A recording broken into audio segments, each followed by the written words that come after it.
Cables on a microphone.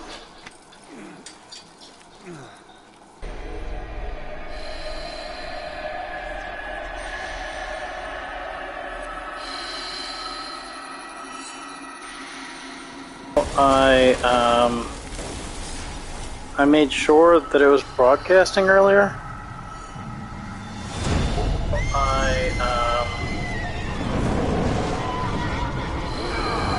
Somehow or another, my YouTube channel does not show my There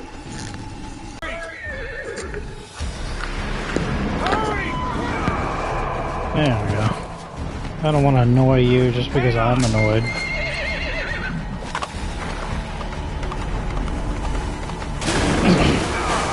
Gonna give this another shot.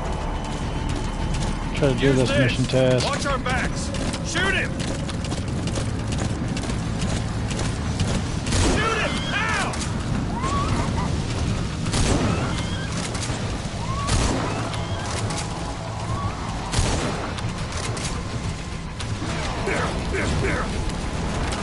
See, I don't know if that counts or not, but on the video that I viewed right before this, Use this. Watch our backs. Shoot him! it didn't show any damage being done to the person recording the video at all.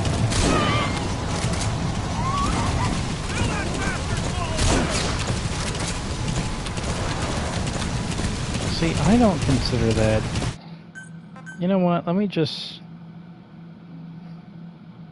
I don't consider that a attack because he misses. Use this. But Watch our backs. Shoot him! it seemed like in the video that I just watched, it seemed like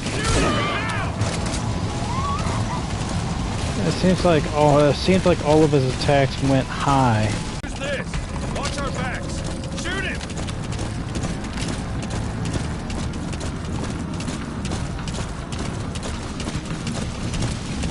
Hold him up a little longer.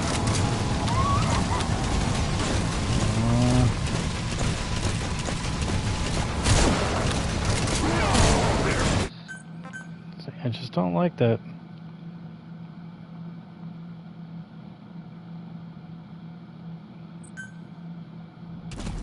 Use this. Watch our backs.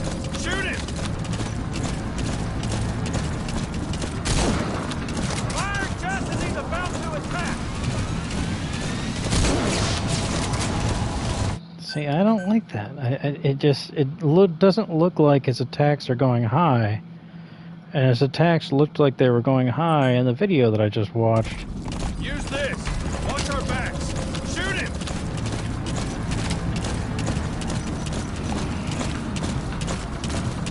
I'll try to go through with this one unless it's very, very obvious that I fucked up. So that one, I didn't like that. And I didn't like that either, but people swear to God that that is a scripted event. But I didn't see it happen in the video that I just watched, so I don't know. I'm just trying my best. I'm very melancholy right now. Feeling very melancholy.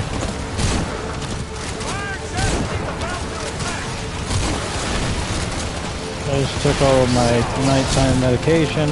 Well, that says hits taken 1, so that's, like I said, I'm not going to reset unless I've obviously fucked up. Use this. Watch our Okay. backs. Shoot him! Let me try the other school of thought.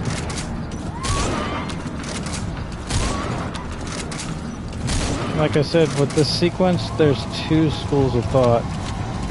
One school of thought says to make sure that he's within, make sure that he's close enough that whenever you shoot him, you're definitely going to hit him. That's the way that one school of thought thinks about this sequence.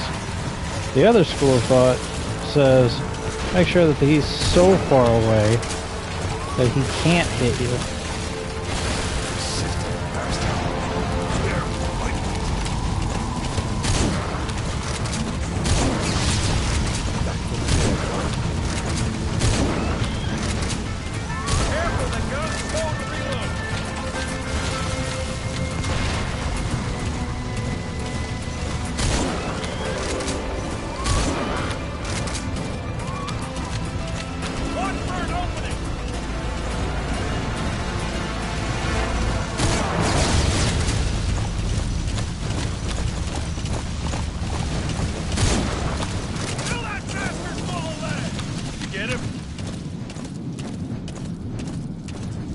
Him off.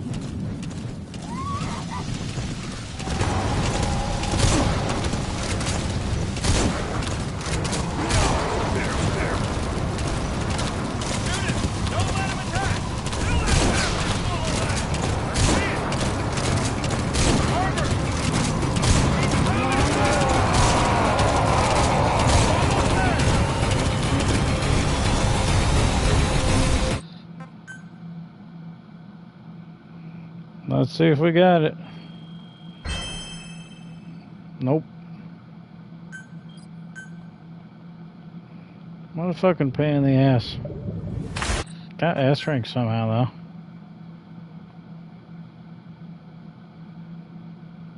though. Once you crack that no reflex thing,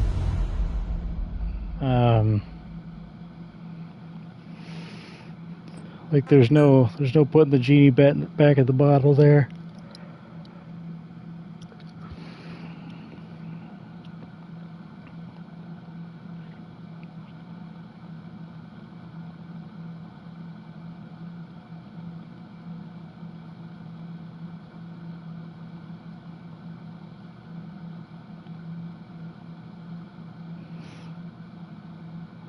Now, what I'm trying to say by saying that is that in Ground Zeroes, every time that you retry, it costs you 600 points at the end of your mission score. But here in Phantom Pain, you lose the points once you retry, and that's it. I think that's the way it works anyway.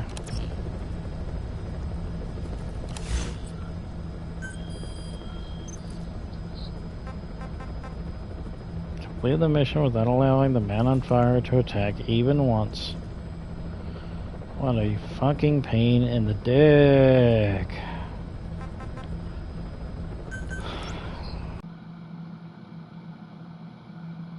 It'll be easier now that I can Fulton everybody out. I might not even trigger reflex mode, it all depends.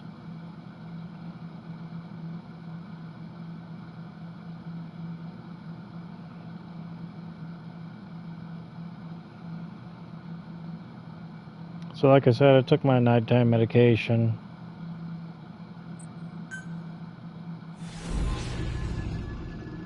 If you're looking for a video titled Mgsv TPP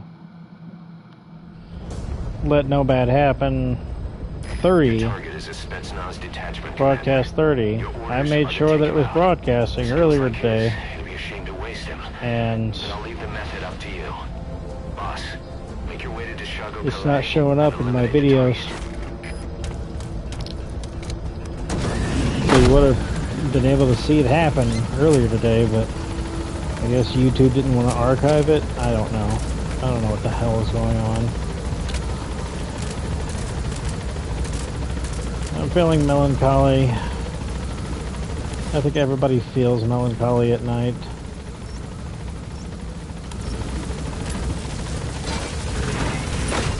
That's not what I wanted. Oh well. Be careful down there, boss.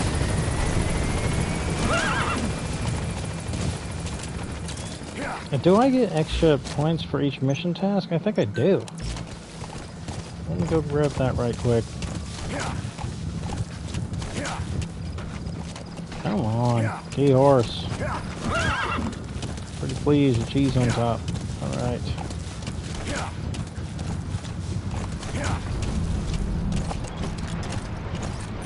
There's a pack of 4 misfits. Whenever they go to the base, the Spetsnaz commander gives a speech about how they've been accused of killing civilians, and he never did. And an entire village has been burned down, and he's the type of man with the conviction to state that if his superiors tell him to kill civilians, he'll kill the superiors instead.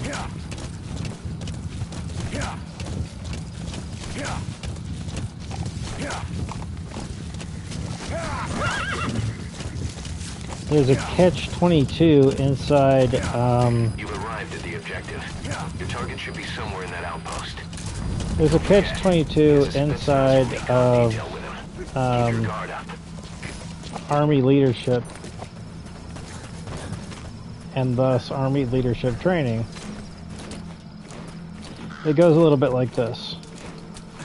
There was this there's this guy that got ordered to take out, like, I don't know, like a civilian town or something like that, and I think he was an army officer or something. But so now, built into Army leadership training through something like ROTC, or rather SROTC, now there's like this catch-22 built in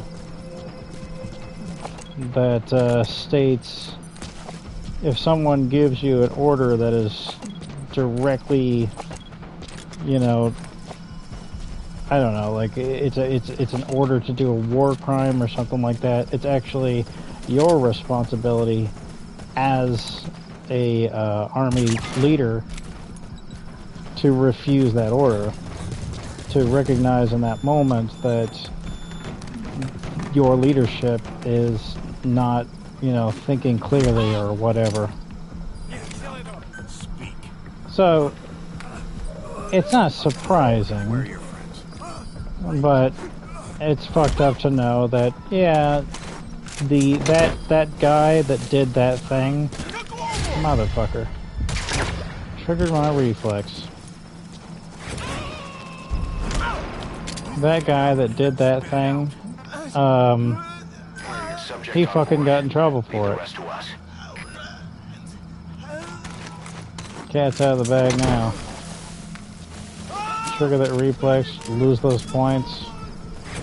Can't lose those points twice. Might as well just fucking, might as well run around fucking top speed and use the reflex to shoot everybody in the head. Because headshots give you points. Where are the others?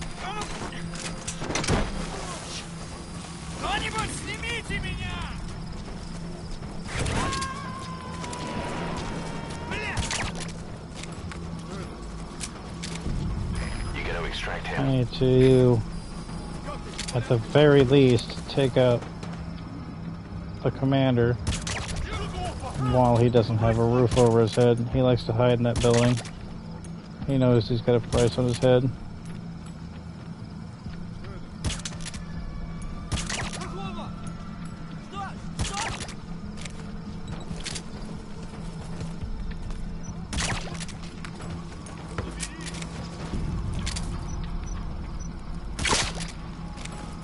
So your suppressor is worn out. That gun will be as loud as any other now. If you have to shoot, be careful.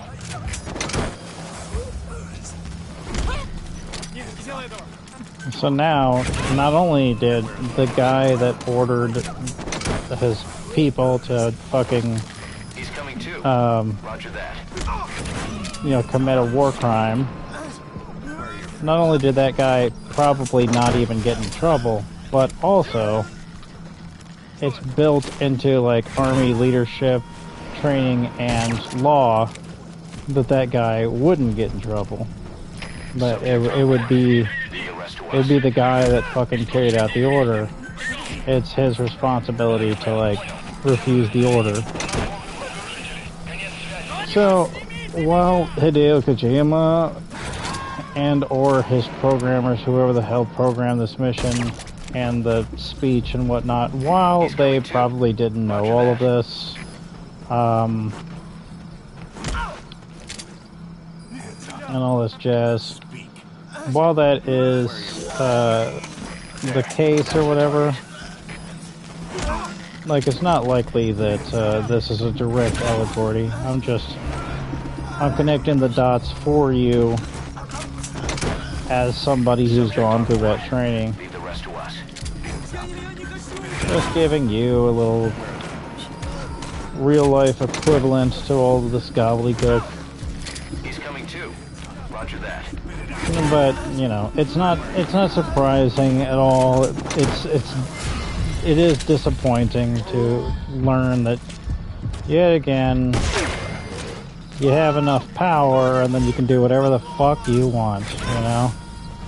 Here in real life with the rest of us fucking peasants, if you hire somebody to murder somebody else, then you'll get in trouble, right? You know? But in their ivory towers, they can literally order somebody to slaughter an entire town full of innocents and not even get in trouble. And maybe I'm blowing this particular example out of proportion. Perhaps, you know, since I don't know precisely what the fuck happened to the guy that gave that order, maybe he did get in trouble, but it's like a catch-22, right? You see this kind of shit all the time. Like I said, it's not surprising at all. It's just exhausting. You just get tired of hearing it. You gotta extract him. Some fucker gets on TV and says, "Oh, I have to raise my prices because of the inflation and the recession." And then that motherfucker turns right back around and brags about having record profits from his company this particular quarter. It's just fucking exhausting. These motherfuckers talking about out of both sides of their mouth while us fucking peasants are sucking dick for food. Like, it's just exhausting. It's that whole thing, you know,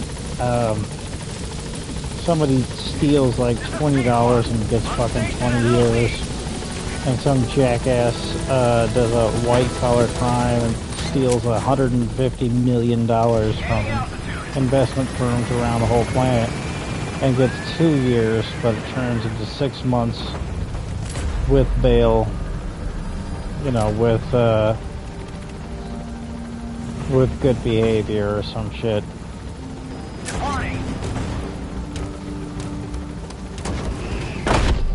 The Costa Concordia incident that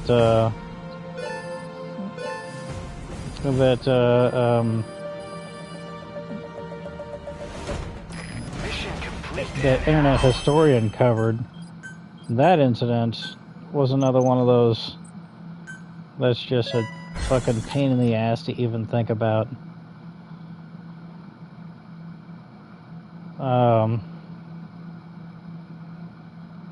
Because they blamed individual people in leadership. Sure, the shit didn't roll all the way downhill. They didn't start like trying to find, you know, a deck scrubber to scapegoat off of that incident, but it's the company's fucking problem. It's their fucking problem.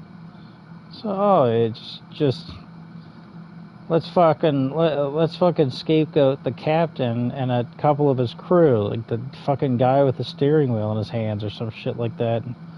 No, it's the company's fucking problem. People died. I think people died. I don't I haven't watched the video recently.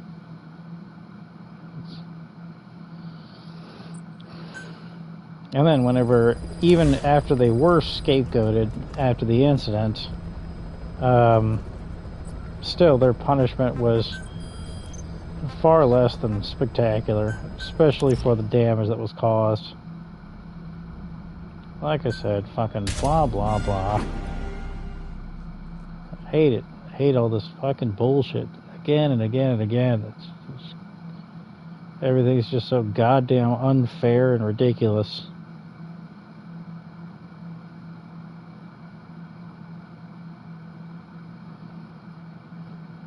But how's your day? I sound a lot like that reporter on Three Kings. You ever watch Three Kings? Three Kings, starring Ice-T and one of the Batmen, George Clooney, some other people. Jim Gaffigan was in it as like a random soldier towards the end. It's kind of weird. But oh, and Mark Wahlberg. But in that movie, they've got a reporter who's who's quite a pill. She's hard to handle, and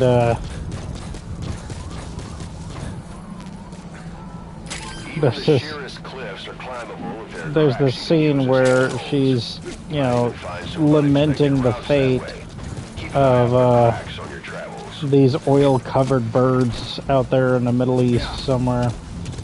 And she's like, a tragedy. They put this shit on TV all the fucking time, and everybody feels sorry for them and everything. It's just like, she's like in the middle of it, she starts like crying, and she goes, it's so fucking goddamn horrible. You. She's just like, it's just so horrible. And she starts crying. Keep all your enemy senses in mind. Yes, it is, you know. Stay low and move slowly. These fucking birds didn't sign up for this shit. And mankind makes some fucking irrevocably terrible move that affects the ecology of a fucking multi-mile radius around it. Story as old as time, right? Anyone else? As far as we're concerned, at least.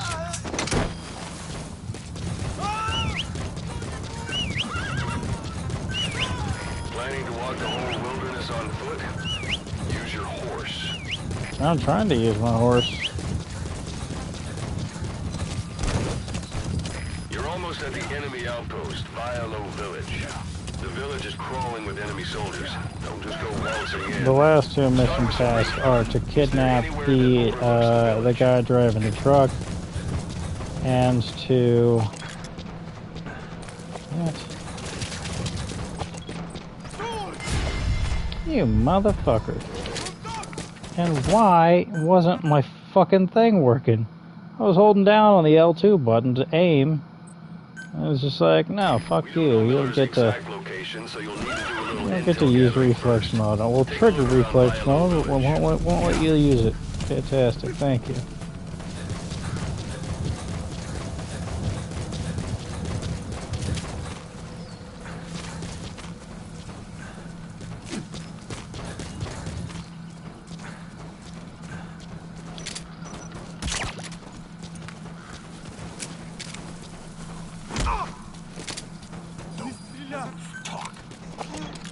What the fuck are you doing? Where are your See him jogging over there? There should be a command post somewhere. See any buildings with tighter security? If there are clues to Miller's whereabouts, I'll bet you can find them in there. I don't see anything else of it.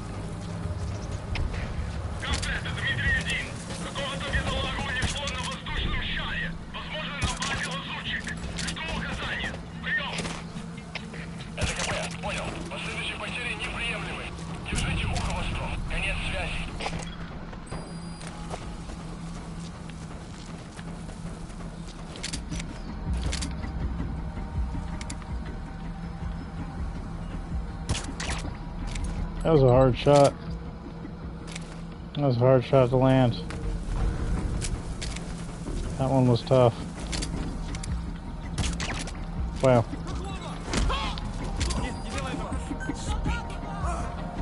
Where are your friends?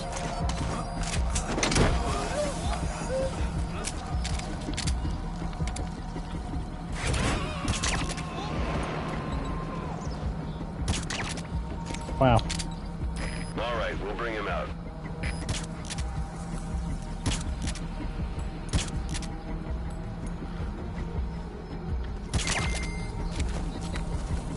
I was fucking getting all those major shots. Suddenly out of nowhere, I fucking wasted like 8 of them. Where are your friends?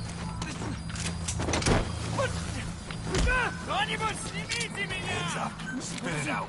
Look at this surprise ahead of time. And I interviewed that guy too fast. Got him. Anyone else? I didn't get to ask the second question. I need those 5 heroism points. I'm stocking up for the winter.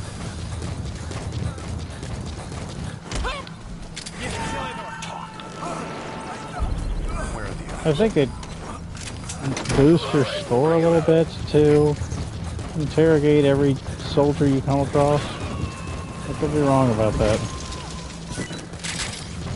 That seems to be the case. Got him. Anyone else?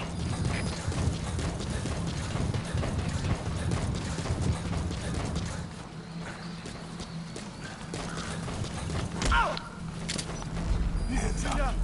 Speak. Where are your friends?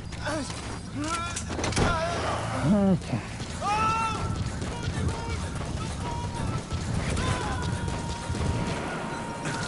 I gotta hit a save point before I fuck everything up.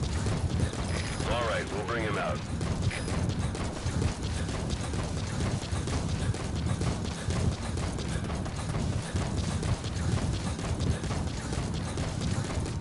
Where the fuck is the save point? Damn.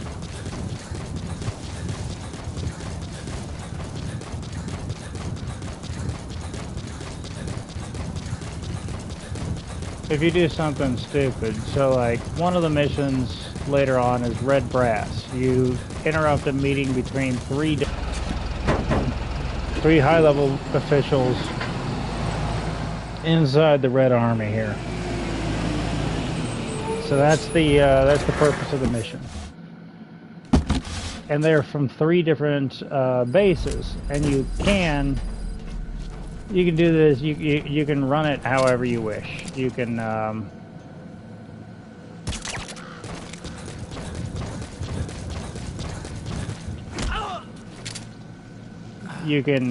go to these guys' individual bases and ruin their days there, or you can just like wait. They're already, by the time you get to the mission, they're already all on their way to this big meeting. So why not just, you know, intercept them at the meeting?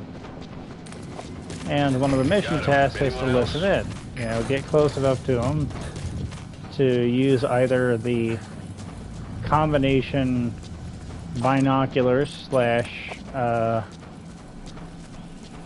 directional microphone, or just get close enough that you can just overhear their meeting. Whatever you want to do.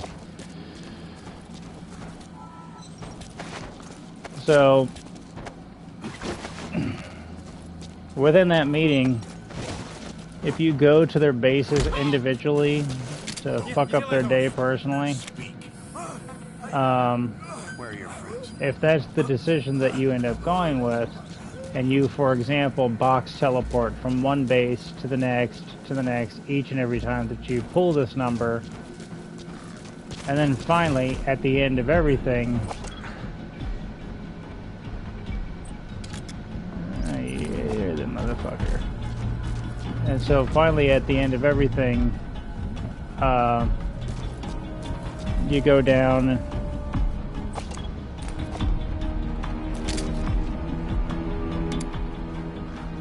You go down into a base and like you fuck up and get caught. If that's the sequence of events that happens to you, then that final base that you got caught at and like died or something, whenever you load up a checkpoint, it'll be all the way back at like the first base.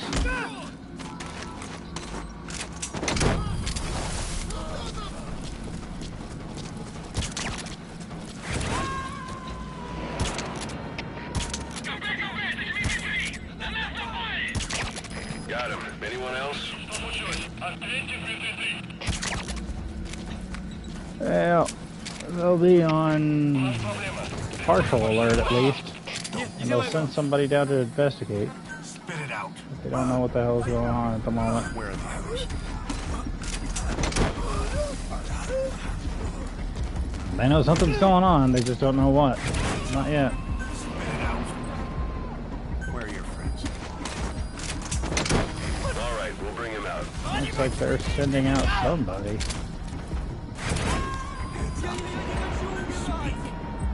Little red dot approaching over yonder. Got him. Anyone else?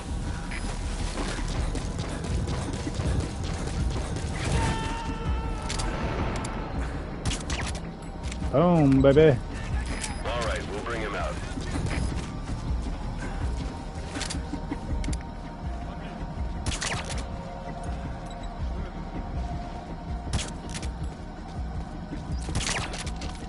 Damn, son. Why don't you just line up for me?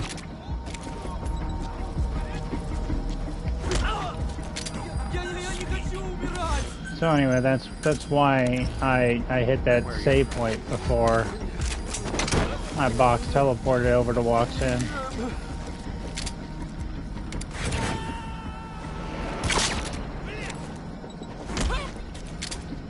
Got him. Anyone else? Where are you?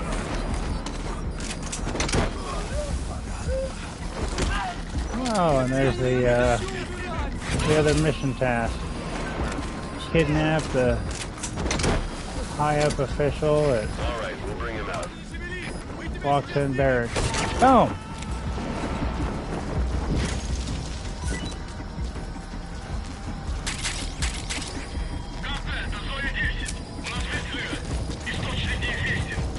There's my pro wrestling cousin, Stephen Mason Cutter would say. Tater pie. The motherfucker, I can see you. Where are your friends? Got him. Anyone else?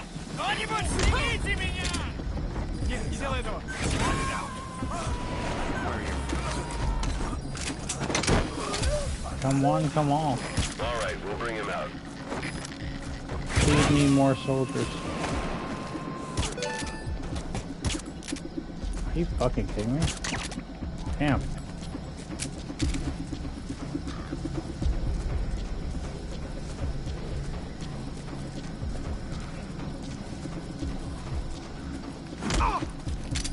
Spit it out. Where are the others?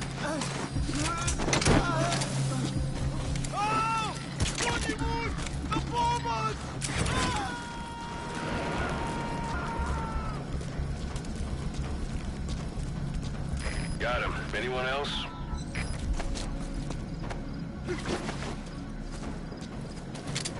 Oh. Dr. Jekyll and Mr. Hyde, I presume? Hands up. Talk. Where are your friends? See how they panicked and then that other guy had like a delayed reaction where he panicked because they were panicking. You know how hard that probably was to program? That shit was probably fucking impossible.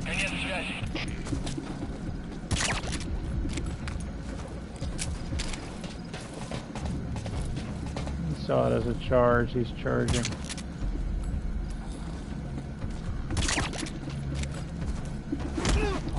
All he sees is his guy's going down, and he doesn't hear any shots being fired.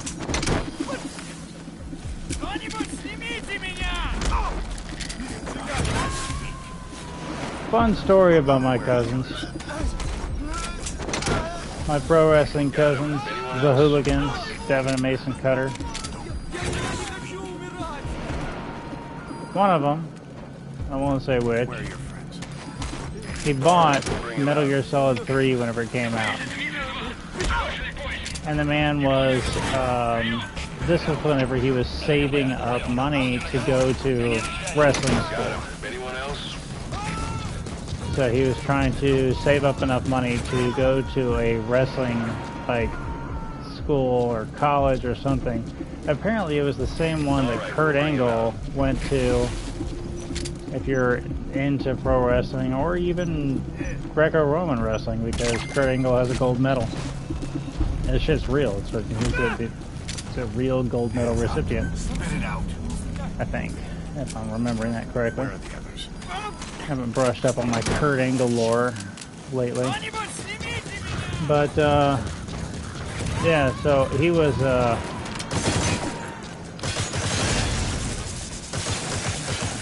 don't have the time to fuck around and do absolutely everything while I'm here on a mission, but I have at least enough time to ruin their day and make things a lot harder for them if I come back for a different mission.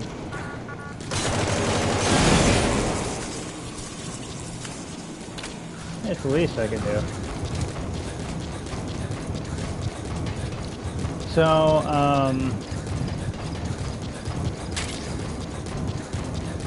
one of them, back whenever it like first came out, one of them went ahead and bought Metal Gear Solid 3 for the PlayStation 2. And the guy was saving up to go to this wrestling school that Kurt Angle went to. Apparently it shut down sometime after an incident with a pro wrestler that was very mentally disturbed, and a lot of people died. Still think his family should have tapped out. That's a bad joke. That's a terrible joke.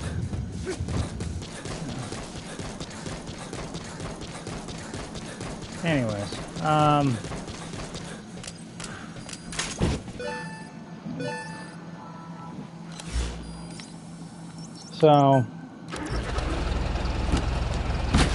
So he was saving up to go to this school. It was some wrestling school in Georgia. Like I said, apparently it was one that Kurt Angle went to. So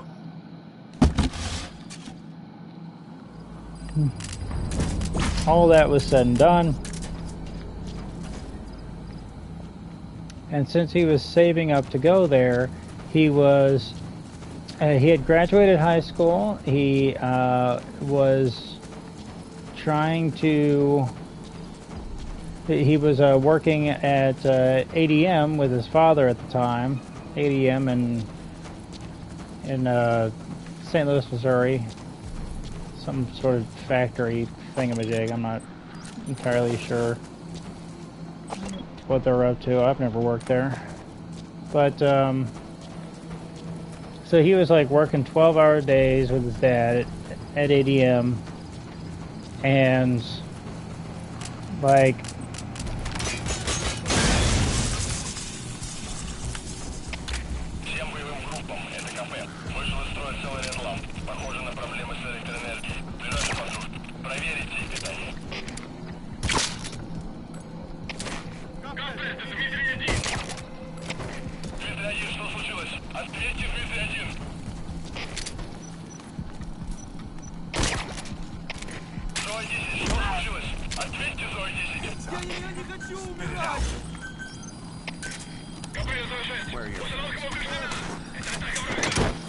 So, so he was working these 12-hour days at 8 a.m.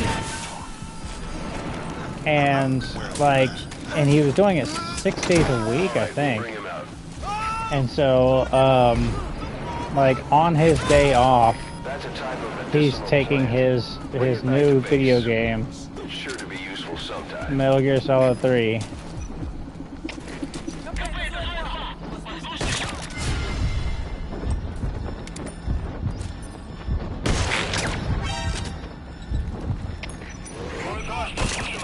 Boom, baby.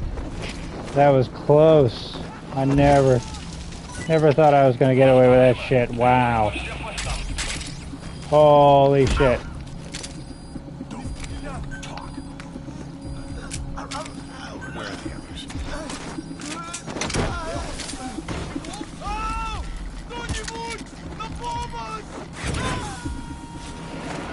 That shit was bananas, B-A-N-A-N-A-S. Damn, son. Got him.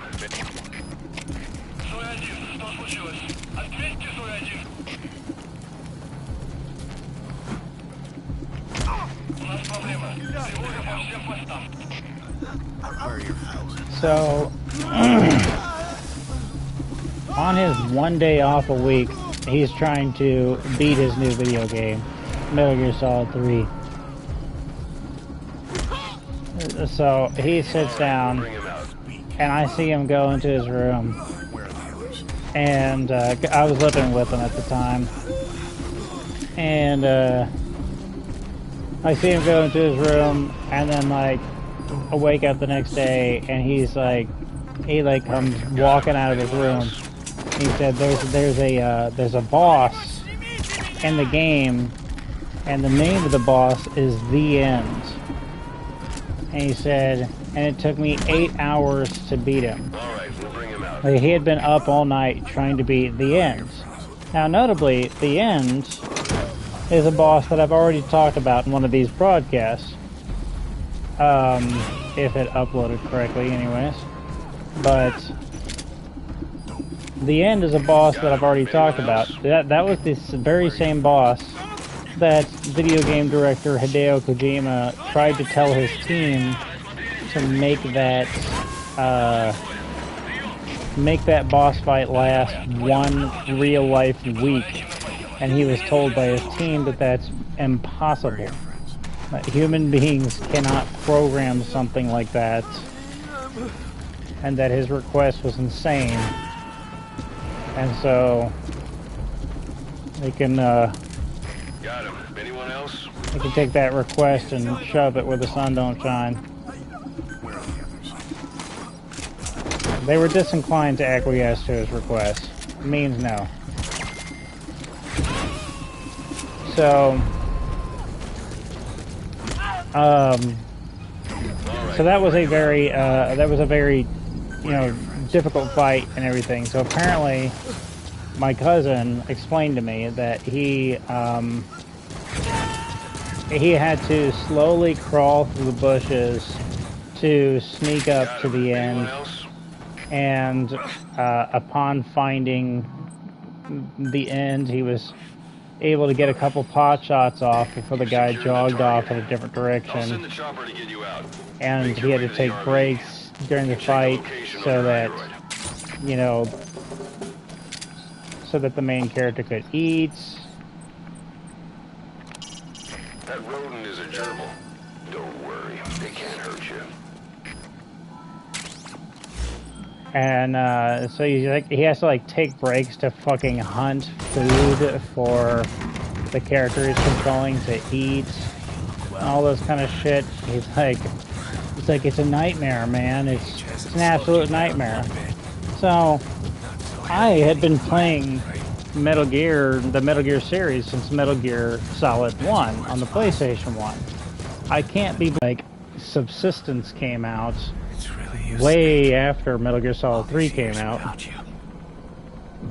So anyway, I'm a big fan of the whole series, and he's got to go back to work for 12 hours a day, 6 days a week. So, and he hasn't finished the game yet, but he finished that one fight. So, that being the case, that being the situation that he happens to be dealing with, I go ahead and take the game, with his permission, of course. I go ahead and take the game and take it down to the basement where I was living at the time, and I beat it, you know, start to finish. But I had a very different approach to the fight with the end in Metal Gear Solid 3. Here's what I did. It was a little bit different from my my cousin's approach. What I did was I took a shotgun to a sniper duel, and I would, the end would shoot me with a tranquilizer dart from his sniper rifle, his modified Mosin Nagant, and I would pay attention to the direction that I fell. If Snake got hit, the main character, if Snake got hit with a tranquilizer dart and fell to the left, then that meant that the shooter had shot him from the right. So I made a mad dash in that direction while taking the time to pause the game and go into the medical viewer and heal the wound real quick. And if he shot me, I'd heal it again, and I'd eat food to, you know, get my stamina back. But I would just charge in the direction of where the shooter obviously had to be. And once I caught up with him, he would stand up and just, what the fuck? How did I not extract the transport truck driver? How did that not occur whenever I took over the entirety of Diallo Calais? Alright, that's all I'm going to do. I'm going to go to Diallo Calais. I'm going to get that fucking transport truck driver, and that's all I'm going to do. And finish the mission. Make sure that that guy doesn't get anywhere else. He starts the mission at Diallo Calais already. So as long as I get him before he leaves, then everything should be Gucci. So that was my approach to Metal Gear Solid 3's fight with the end. So because of my heavy-handed approach of, again, simply being shot by the end, and then paying attention to which way my character fell, and then running in the opposite direction, knowing that that's the way that, you know, that's the way physics work. It's like, if I get hit from the by a rock, like if a rock hits my forehead, I'm likely to fall over backwards. Therefore, whoever threw that rock is probably in front of me. It's these sorts of deductions that I was capable of doing at 17 years old. So that was the way that I handled this whole situation. It was just fairly simple and easy, you know.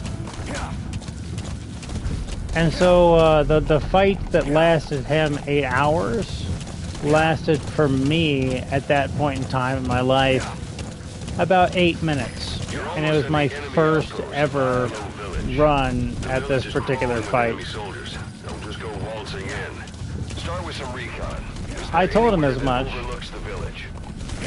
and I also told him that I had beaten the game in that one night. Again, one of the things that I appreciated about the Metal Gear series was that it always held my attention from start to finish a game. And I think before I played a Metal Gear game, I don't think that I'd ever even completed a game. Period.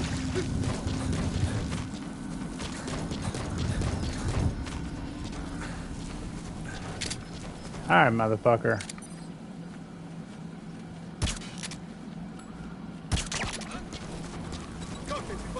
There should be a command post somewhere. I'm reasonably Building sure with that tighter you're the security. transport If there are truck driver. clues to Miller's whereabouts, I'll bet you can find them in there.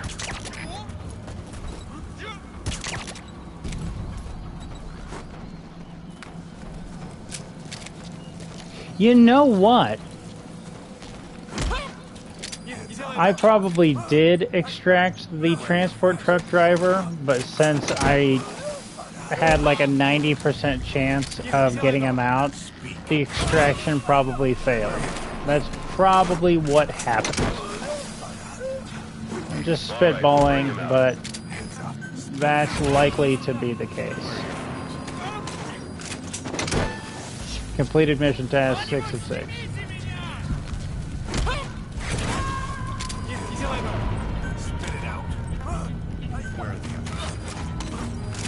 Got him. Anyone else?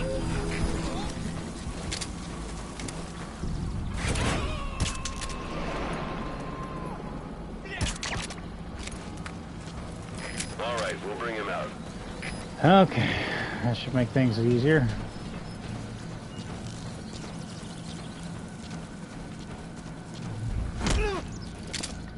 Don't talk. Where are your friends?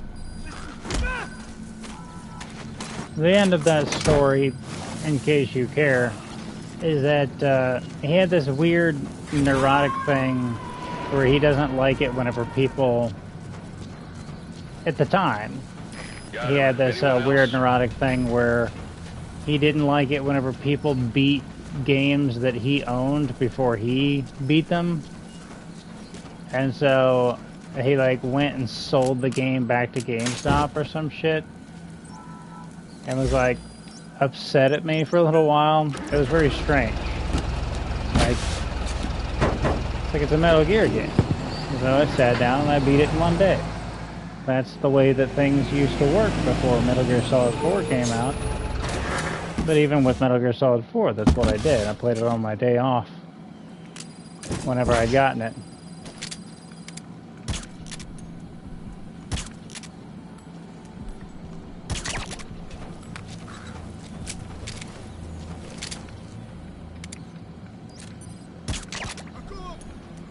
Yeah.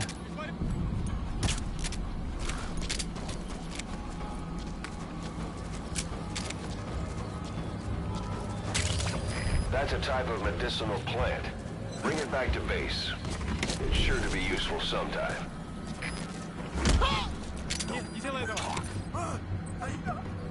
Where are the others?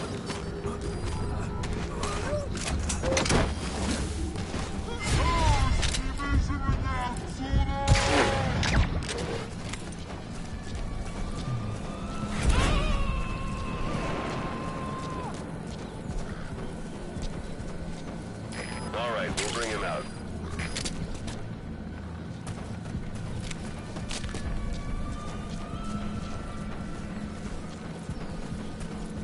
So as I said before, I'm feeling sort of melancholy at the moment, and I have no real reason to be feeling this way. It's just, I know a lot of people do whenever it gets this late at night. But I'm also hoping to wrap this session up rather soon. First and foremost, like I said, I've already taken my nighttime medication, each and every one of them, with very few exceptions. The ones that I take at night are sertraline, the antidepressant, hydroxyzine, the anti-anxiety, and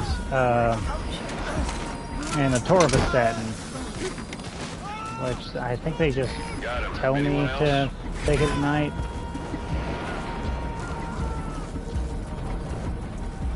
So I do. I do what they tell me to. Where are your friends?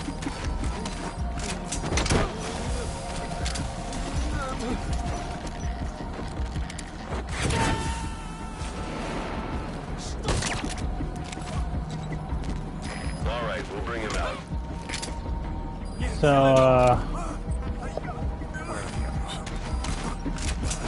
I didn't really have a reason to feel melancholy.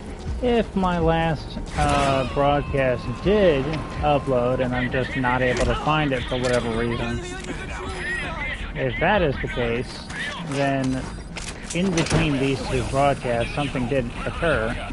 I did go out there and I put some tin on the roof, or some tin on the sides of the cabin. All right, we'll bring him out. And I am relatively close to the end of that process.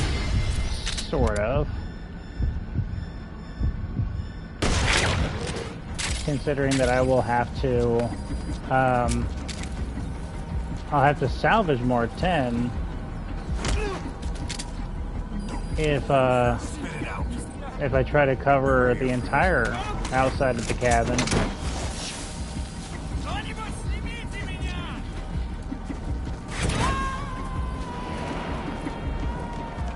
And that salvage process will be a continual process. It's still broad McFucking daylight. I was wondering whether or not I took this off. I did not. That much is now abundantly clear. Whatever, I'll just rescue Miller. It doesn't matter. People chasing me, people not chasing me.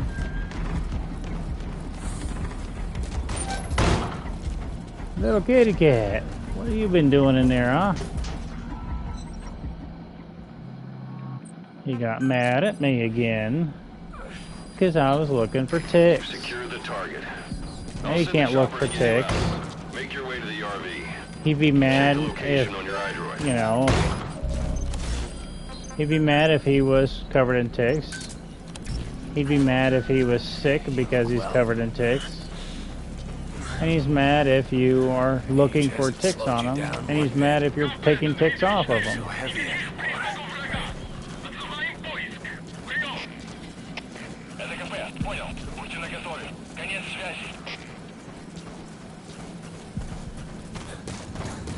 So either way, it's not a big deal.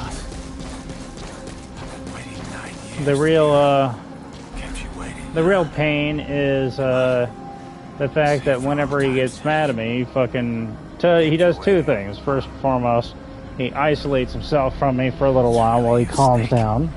But before that, he usually whips out them damn claws. Like, you might say, well, just declaw your cat and fuck you. That's a cruel thing to do to cats. By the way, I didn't mean to toss Miller just now. But, yeah, I'm not gonna fucking declaw my cat. I'm not gonna make my cat's survival directly dependent on my direct intervention, especially as somebody who's trying to get back into the military and is, you know, currently still in college. College means that I'm going to have to take long periods of time away from my cat, and the military means that I might have to completely leave him behind. Again, there's at least two of the motherfuckers down there. There we go. Bond level 100. 100% bond level with D-Horse. I now get to change the way he looks. He's an Aleutian now. I'm gonna make him into a brown horse. I think he's an Aleutian. I can't remember.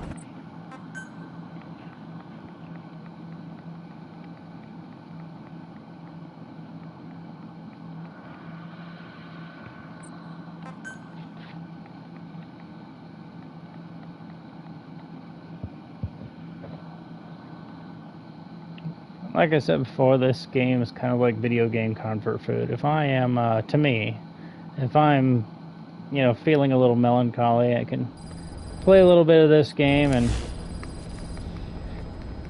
everything will feel fine again.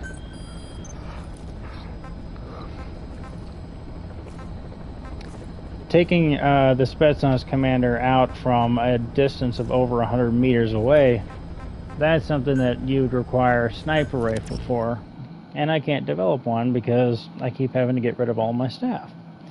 But also, if I did develop one, I would have to develop one that shoots tranquilizer darts in order to get from A to B there. I strongly considered doing everything that I just did without the broadcast, just so I can feel unmelancholy, but, you know, without the broadcast pressures. But I decided not to think of myself, but instead of you. Little kitty cats rubbing up against me. Mgsv. You done being mad at me, huh? You done being mad at me? My pretty kitty. My handsome me. My little angel kitty cat. Doing the best that he kitty can, huh, kitty? Can you hear me? Are you happy?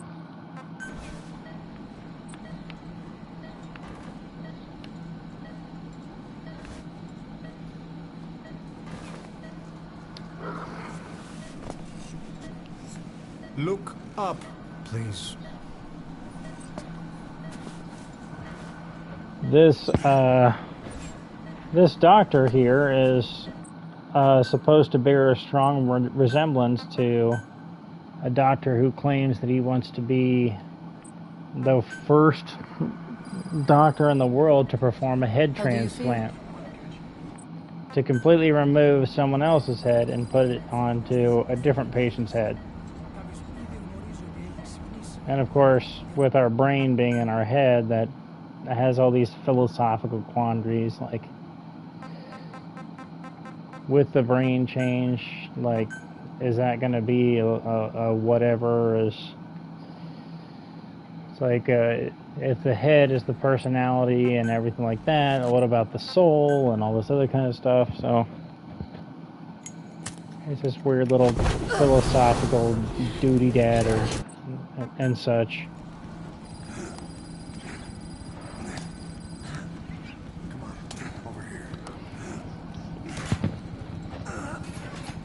Yes, you do have to go through these sequences of holding up, but you can skip the cutscenes, so you can get from hither to thither in a relatively short period of time. Oh, and I saw something earlier that I'll relate to you. First and foremost was a thought. If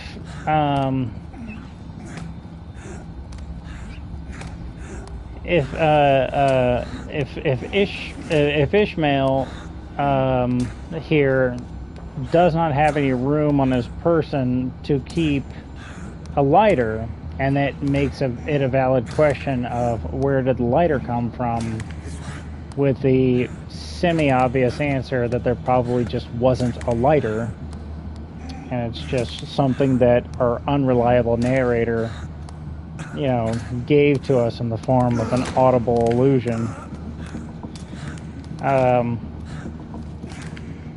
or hallucination.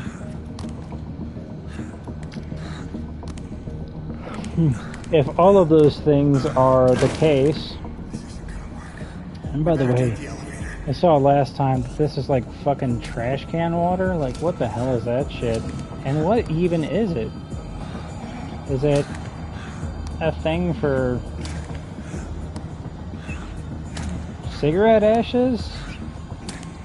Then why doesn't it have trash can water in it? I'm so confused about what that even is. I always thought it was a trash can, but after seeing that last time I ran through this mission, now I'm suddenly not so sure.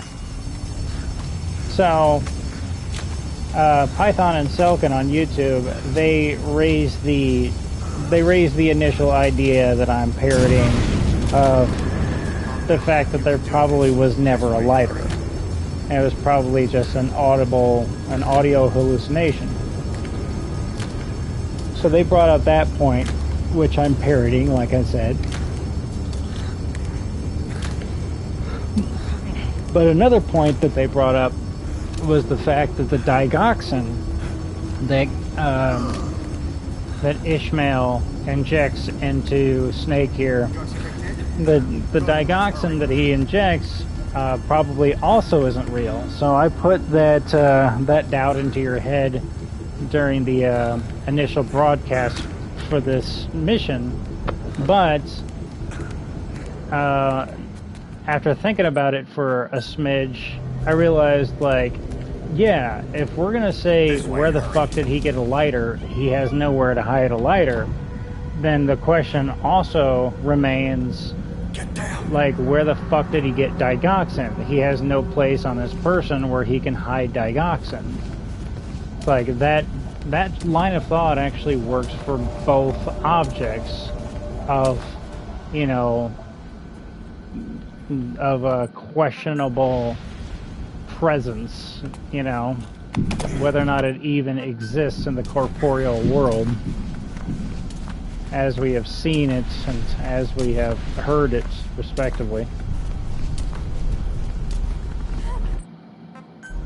Walk. Press the stance button to stand up. Don't get caught in those searchlights.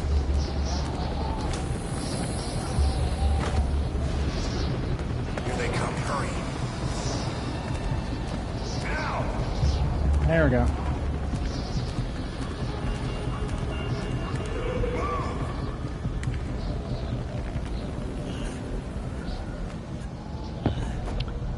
Observation number 2, really, was that I discovered in this, I guess I can just show you, since it's about to happen. You remember how he says it looks ugly down here whenever you go down to this portion? Well, check it out.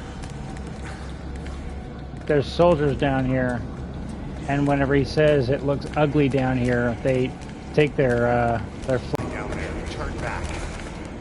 if you're looking at certain spots on the wall, you can see their flashlights searching for you. You hear that? What's going on?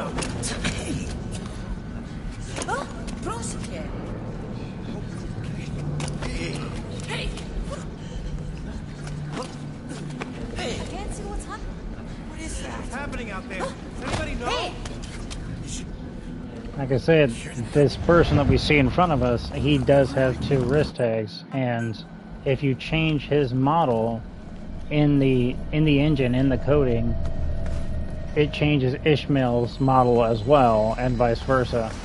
So that person is Ishmael. We watched Ishmael die.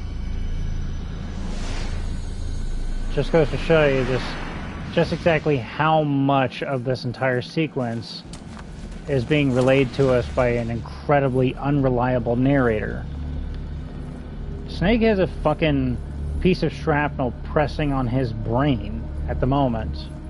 You can't fucking blame him too much and be like, why do we have to get a fucking unreliable narrator?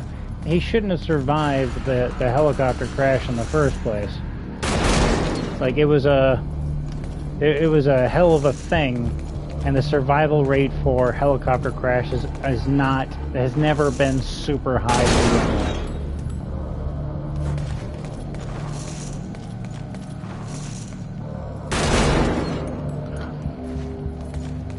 Oh man, I could have crawled in with Ishmael over here.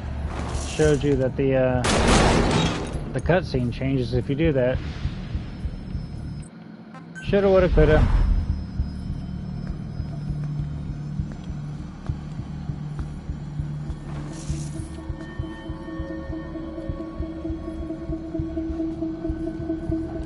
They blouse their boots in such a way for chemical warfare. And plus they have, that's not boot blousing, that's an inbuilt Velcro system that is much more common for more modern uniforms. We're sitting ducks. Blend in with the I know bombs. about Get down boot on your stomach blousing and crawl. because I blouse my boots. And I know that Velcro system is there If you move, we're done. because I've seen the newer uniforms. Whenever you blouse your boots, that's for regular everyday wear. Whenever you have your boots unbloused, you'll do that on purpose whenever there's the possibility of chemical warfare. The chemicals are supposed to hit you top to bottom falling from the air, and they're supposed to, much like rain, just, you know, kind of slide off of you. And so they have their boots unbloused, and they have that sort of, at the back of their leg, they have that sort of Velcro system that kind of tightens it up a little bit, but it's not really equivalent to blousing. But they've got the whole thing set up as if they're expecting chemical warfare.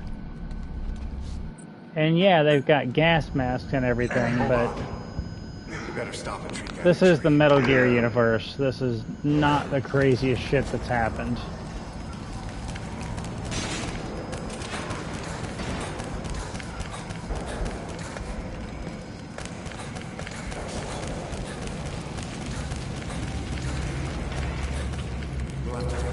If you're wondering why we don't go upstairs, because that would be dumb. If you're wondering why we don't go downstairs, it's because the stairs are on fire. It's not the best. It's not the best thing.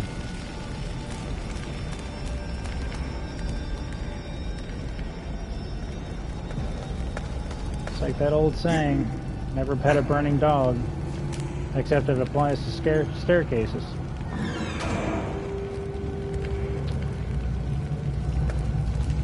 That saying comes from a guy that they had the nickname like Pappy or some shit like that. And you can view that interaction within Generation Kill on HBO. Or, better yet, you can read the book. Or listen to the audiobook if you don't have time. Hold on. I don't know why, every time that I hurry during that sequence, Snake starts standing up out of the cutscene and he gets hit. But if I let the sequence play, then he's usually crouching by the end of that sequence and he doesn't get hit by the fire. It's very strange.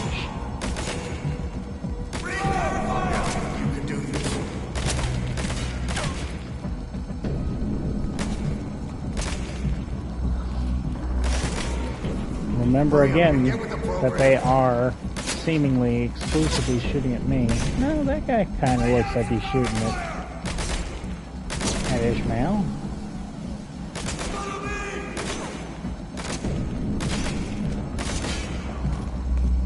The reason that they're holding their guns sideways, by the way, is because they can't fucking see anything.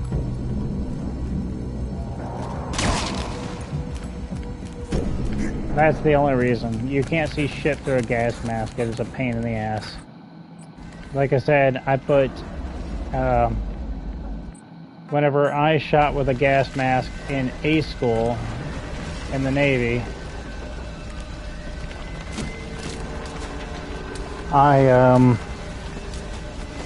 get that hairball out, kitty. Get that hairball out, kitty. I believe in you.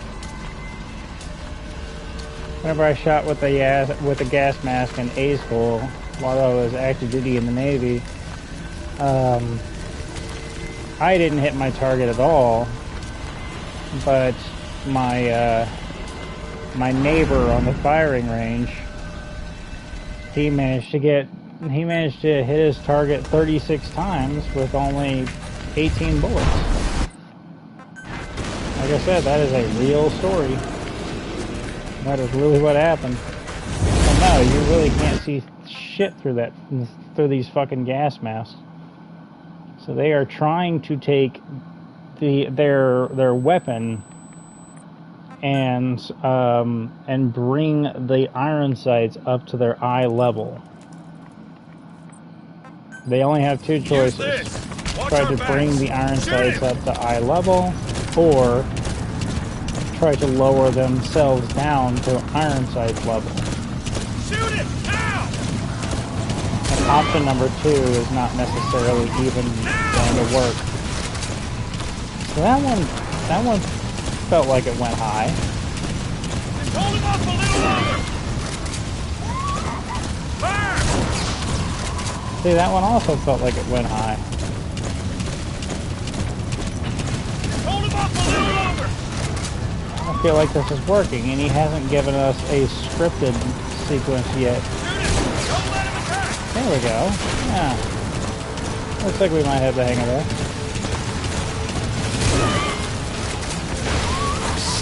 Bastard. So there's our scripted sequence. And that also felt like it went high. Maybe I'm gonna get it this time. I don't know. Hold him up a little longer! It's very inconsistent. He's coming! Watch for an opening! That also felt like it went high. I think I'm doing good. You I get might him? get it this time. I'm not sure. We shook him off. Hold him up a little longer!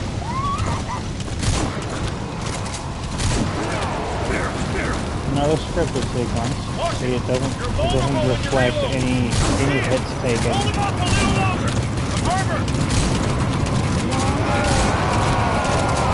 Careful, they come! Slow reload! Cross your fingers, ladies and gentlemen. Mission task 2-2. We fucking did it, boys. Like I said, it's fucking inconsistent as all get out. I have no fucking idea what separates the winners from the losers with that mission task. It seems almost completely fucking random, I swear to you.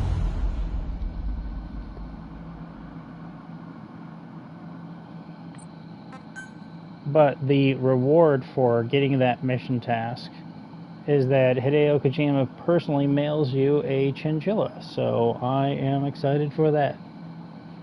You should be excited for that as well. They nearly went extinct, you know. Touch a chinchilla once, just once, with one finger, and you'll understand why they nearly went extinct. I heard, somebody told me that they nearly went extinct. That could be, that information could be wrong. But I would understand that because they are fucking ridiculously soft. Remember, fleas cannot survive on a chinchilla because whenever a flea lands on a chinchilla and tries to burrow into all that fur, the fur on a chinchilla is so thick that the flea suffocates. It's so thick that not enough air gets in there so that fleas can breathe.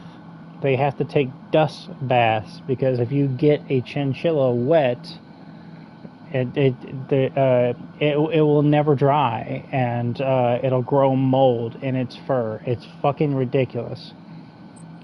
Just touch a chinchilla with one finger, and you'll be like, I want to kill this thing and wear its and wear its fur. I want to kill 100 of these things so I can have one glove. I want to kill 10,000 of these things so I can wear chinchilla fur against my skin at all points in time. I promise you, you will put one finger on a chinchilla and immediately justify their like a genocide of chinchillas to continue this feeling for the rest of your natural born existence. I promise you. I promise you. These things will happen, and they will happen in that sequence. I promise you.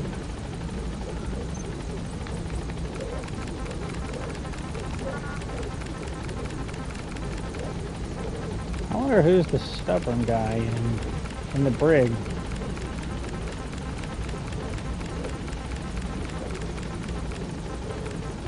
He might just be a troublemaker, I don't know. Eventually, like, next to nobody will be in the brig if you keep gradually,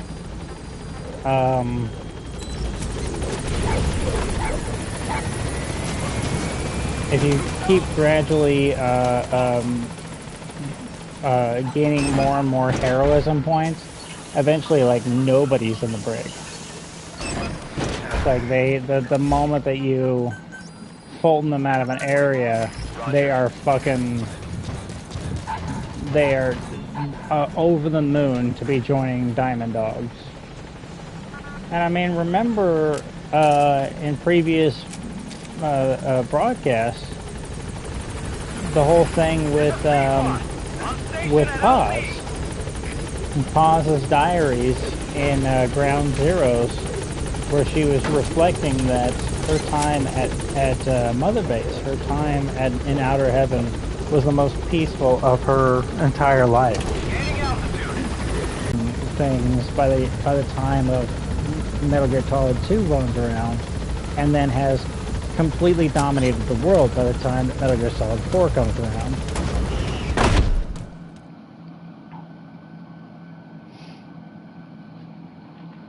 So if you had the chance to join Diamond Dogs, you probably would. Seems like a great place, but you know, it's a lateral promotion. Remember, for these guys, you are taking them from either a private military company of some sort within this game, within Africa almost exclusively, but also OKB-0 in Afghanistan. But you're taking them from one position as a soldier. They're a soldier with their paycheck being signed by someone, to a soldier with their paycheck being signed by someone else. It just so happens that whenever their paycheck is signed by someone else, that someone else happens to be world famous for saving the entire planet from nuclear annihilation during the events of Metal Gear Solid 3. Either way, I'm fucking tired, my medicine's kicking in and everything, and I'm gonna fucking go to bed. But I was feeling melancholy at the start of this. Now I'm feeling pretty good. So thanks for being there for me once again. Hey, can I get some pog emojis in the chat? Can I get some pog emojis? Thanks, guys. I'm pretending there's nobody in the chat right now. Either way, whenever you watch this broadcast in the future, assuming that it actually archives the way that it's supposed to, just remember, I guess the Generation Kill book is better than the HBO series. And the HBO series is really good. Remember that Fruity Rudy Reyes actually plays himself in the HBO series. So, you know, that's the actual guy. Anyways, I'll talk to you next time.